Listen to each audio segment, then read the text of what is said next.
আসসালামু আলাইকুম, কেমন আছেন সবাই? আজকে আবার চলে এসেছি সাজেক ট্রিপের 4th পার্ট নিয়ে।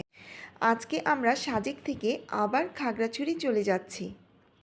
সারাদিন খাগড়াছড়িতে ঘোরাঘুরি করে খাগড়াছড়িতে যেই কয়টা স্পট আছে সেগুলো দেখে আমরা রাতের গাড়িতে রওনা দেব ঢাকার উদ্দেশ্যে। তো এখন আমরা দেখতে যাচ্ছি খাগড়াছড়ির আলুঠিলা একটি ঝর্ণাতে। ঝর্ণার নামটি আমার মনে পড়তেছে না। আমরা সবাই একটি করে বাস ভাড়া করে নিয়ে হেঁটে হেঁটে ঝর্ণা দেখার উদ্দেশ্যে হেঁটে হেঁটে পাহাড়ের নিচে নেমে যাচ্ছি। এটা হচ্ছে অনেক পাহাড়ের নিচে, অনেক নিচে নামতে হয়। প্রায় 20 থেকে 25 মিনিট হাঁটার পরে তারপর আরও 100 সিঁড়ি নিচে নেমে তারপর সেই ঝর্ণাটা দেখতে যাচ্ছি। আমরা কিন্তু আস্তে আস্তে হেঁটে হেঁটে একেবারে পাহাড়ের নিচের দিকে নেমে যাচ্ছি। ভিডিওতে হয়তো বোঝা যাচ্ছে না যে কতটা নিচে নেমে যাচ্ছি, কিন্তু আমরা অনেক নিচে নেমে যাচ্ছি। এখানে যারা পায়ে হেঁটে যেতে কষ্ট হয় তারা হুন্ডা দিয়েও বা বাইক দিয়েও নিচে নেমে যেতে পারবে, কিন্তু 100 সিঁড়ি কিন্তু আপনাকে পায়ে হেঁটেই নিচে নামতে হবে।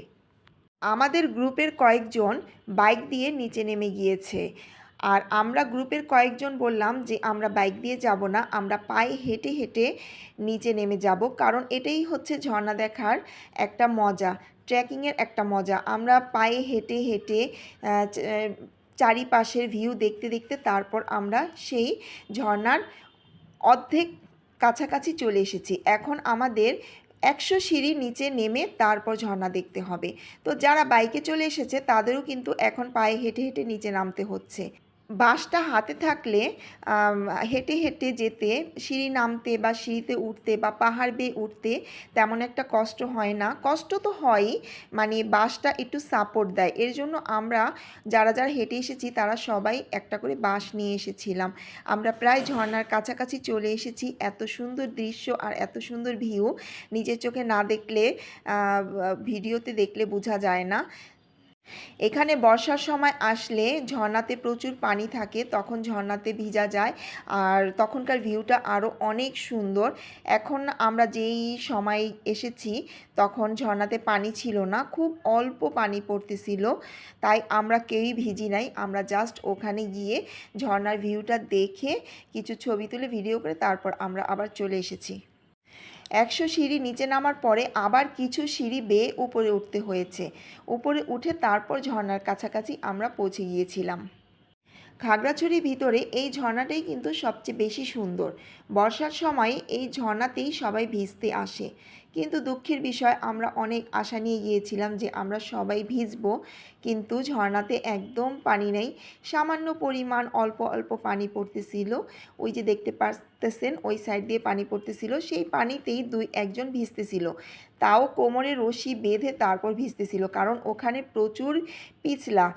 ওখান থেকে পিছলিয়ে একবার পড়লে একেবারে নিচে পড়ে যাবে, তার জন্য যে দেখতে পাচ্ছেন রশি, এই রশি দিয়ে কোমরে বেঁধে তারপর ওখানে ভিজতে হবে। আর এই রশি দিয়ে বেঁধে ভিজানোর জন্য ওখানে একজন পাহাড়ি লোক থাকে, সেই লোকটাই হেল্প করে সবাইকে। একটা ছেলে দেখতে পাচ্ছেন কোমরে রশি বেঁধে তারপর ঝর্ণার পানিতে ভিজতেছে। তো আমরা যেহেতু ঝর্ণার পানিতে ভিজতে পারি নাই, এসেছি যেহেতু একটু ঝর্ণার পানি ছুবো না তা কি হয়, তাই আমরা বোতল দিয়ে কিছু ঝর্ণার পানি নিয়ে তারপর আমরা ঝর্ণার পানিতে সবাই মুখ হাত ধুয়ে তারপর আমরা চলে এসেছি।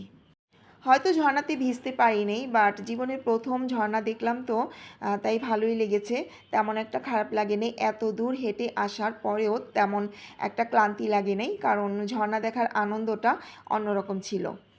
সমুদ্র দেখার মধ্যে আর পাহাড় দেখার ভিতরে দুইটা কিন্তু দুই রকম আনন্দ। সমুদ্র হচ্ছে, সমুদ্রে আমরা পা ভিজাতে যাই বা সমুদ্রে কিন্তু সেরকম কষ্ট করতে হয় না, হাঁটতে হয় না। সমুদ্রের পাড়ে বসে আমরা ভিজি, গোসল করি, কিন্তু পাহাড় দেখতে, যারা পাহাড় দেখতে পছন্দ করেন, এই পাহাড়ের ভিউটা অন্যরকম। এখানে একটু হাঁটতে হয়, কষ্ট করতে হয়, পাহাড়ের নিচে নামতে হয়, উপরে উঠতে হয়, তাহলেই আপনি এই পাহাড়ের প্রাকৃতিক সৌন্দর্যটা উপভোগ করতে পারবেন। আমরা সবাই অনেক টায়ার্ড হয়ে গিয়েছিলাম, তাই আমরা সবাই মিলে একটি করে ডাব খেয়ে নিলাম। আবার আমরা চলে এসেছি আরেকটি স্পট দেখতে। এই স্পটটির নাম হচ্ছে আলুটিলা পর্যটন স্পট। তো এই জায়গায় পার্কের মতো আছে, ব্রিজের মতো আছে, আবার গুহা আছে, একটি গুহা আছে। তো আমরা সবাই সেই গুহাতেই যাচ্ছি গুহাটা দেখার জন্য। আর আমি টিকেটের প্রাইস এক জায়গাও বলতেছি না। ঝর্ণা দেখতে গিয়েছিলাম, সেই জায়গার টিকিট ছিল জনপ্রতি 20 টাকা করে। আর এখন আমরা যেখানে যাচ্ছি ঢোকার সময় 20 টাকা করে টিকিট কেটে এটার ভিতর ঢুকেছি। আর যেই গুহাটা আমরা দেখতে যাব সেই গুহাটার ভিতর ঢোকার জন্য 40 টাকা করে আমাদের টিকিট কাটতে হয়েছে। তো এখন আমরা গুহা দেখার জন্য আবারও পাহাড়ের নিচে সিঁড়ি বেয়ে বেয়ে নেমে যাচ্ছি। এখানেও আপনার প্রায় 1 থেকে 150 সিঁড়ি নিচে নেমে তারপর সেই গুহা দেখতে হবে।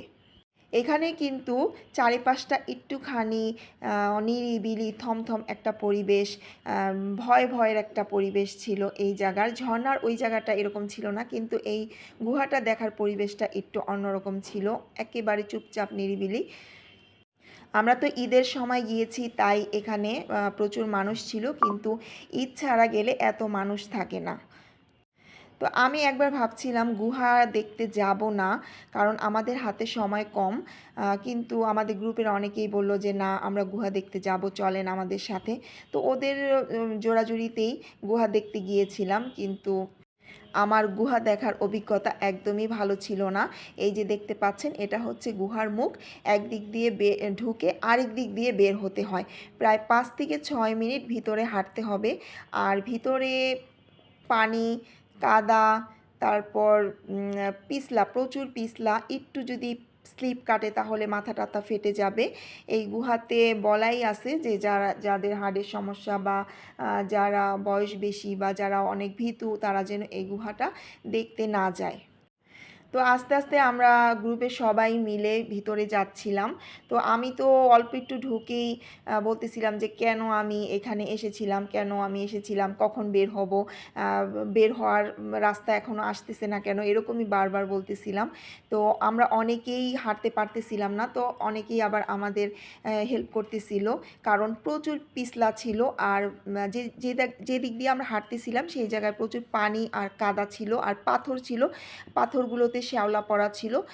এর জন্য প্রচুর পিছলা ছিল। এই যে আমাদের গুহার মুখের কাছে চলে এসেছি, মানে যে দিক দিয়ে আমরা বের হব। তো এই জায়গাটা ছিল অনেক উঁচু।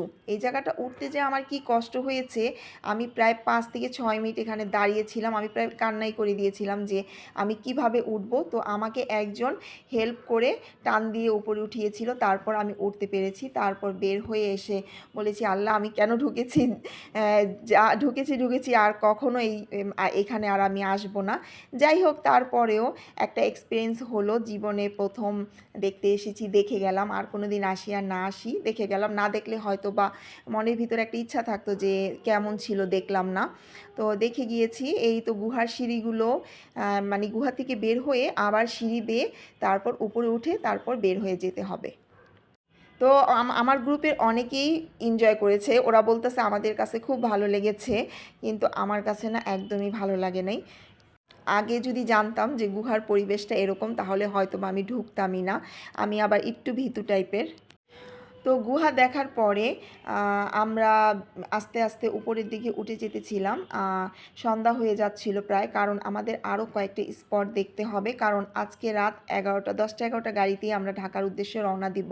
তো আমরা হেঁটে হেঁটে আবার বের হয়ে যাচ্ছিলাম। এই জায়গাগুলো এত বিশাল বড়, এখানে ছোট ছোট গাড়ির ব্যবস্থা থাকলে মানুষের এত হাঁটা লাগতো না। তো আমরা এখন চলে এসেছি আমাদের লাস্ট স্পট দেখার জন্য। এটা হচ্ছে খাগড়াছড়ি ঝুলন্ত ব্রিজ। ঝুলন্ত ব্রিজ দেখার জন্য এসেছি। আমার কিন্তু এই ঝুলন্ত ব্রিজটা দেখার খুব ইচ্ছা ছিল। আর এইটা আমার দেখার ইচ্ছা ছিল দিনের বেলা, কিন্তু দুঃখের বিষয় দিনের বেলা এটা দেখতে পারি নাই। আমাদের অন্য অন্য স্পট দেখতে দেখতে সন্ধ্যা হয়ে গিয়েছিল। তো এখানে আস্তে আস্তে রাত হয়ে গিয়েছে।